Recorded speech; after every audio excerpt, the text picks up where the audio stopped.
Good morning, everyone. I want to share with you today something that I just ran across in my Bible study this morning. It's in Ecclesiastes chapter 3, and it talks about God's timing. He says, "To everything there is a season, and a time to every purpose under the heaven." And then he goes through a whole lot of times: a time to be born, a time to die, a time to love, a time to dance, a time to embrace, all kinds of times.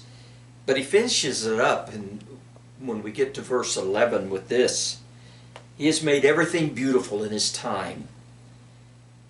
Also he has set eternity in their heart, so that no man can find out the work that God makes from the beginning to the end." He has placed eternity in our hearts. There's coming a time when time will end, and we will all be in the presence of God. But I thank God for his timing. You know, somebody once said that God is never early, but he is also never late. His timing is just right. And I turn over into the New Testament, into the book of Galatians, and I find a place in Galatians chapter 4 and verse 4 that tells us about God's timing. It says, "In the fullness of time, God sent forth his Son, made of a woman, made under the law, to redeem those which were under the law, that we might receive the adoption of sons. And because you are sons, God has sent forth the Spirit of his Son into your hearts, crying, Abba, Father. Wherefore you are no more a servant, but a son. And if a son, then you are heir of God through Christ."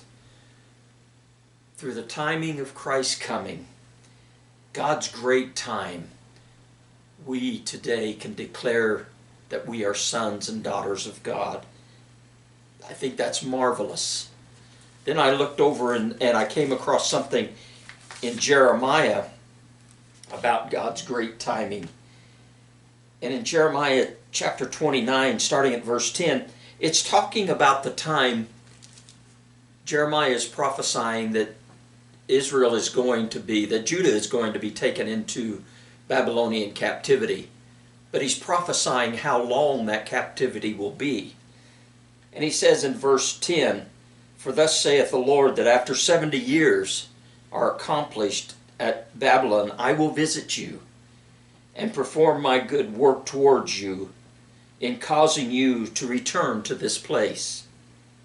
For I know the thoughts I have towards you, saith the Lord, thoughts of peace and not of evil, to give you a hope and a future.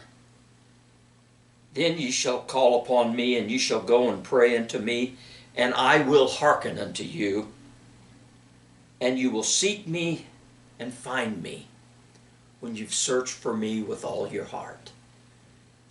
God has a time. He has set times for each and every one of us.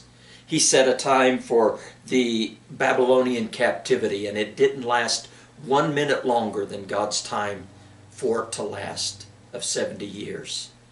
He set a time for us to embrace, a time for us to laugh, a time for us to cry, a time for us to be saved. All of these great times he has given to you and I, and we can trust him, knowing that we're living in God's time. And then I ran across something else that may not even go along with the idea of timing, but today I read in Job chapter 13, and Job said this: "Though he slay me, yet will I trust in him." I can trust in God's time, knowing that he has thoughts towards me, knowing that his thoughts are of peace and not of evil, knowing that he has given to us a hope and a future. No matter what happens, I know that in God's timing, everything's going to work out just fine. For me, for my family, for our church, for our world, because God's timing is always perfect. God bless you, folks, and we'll talk to you again soon.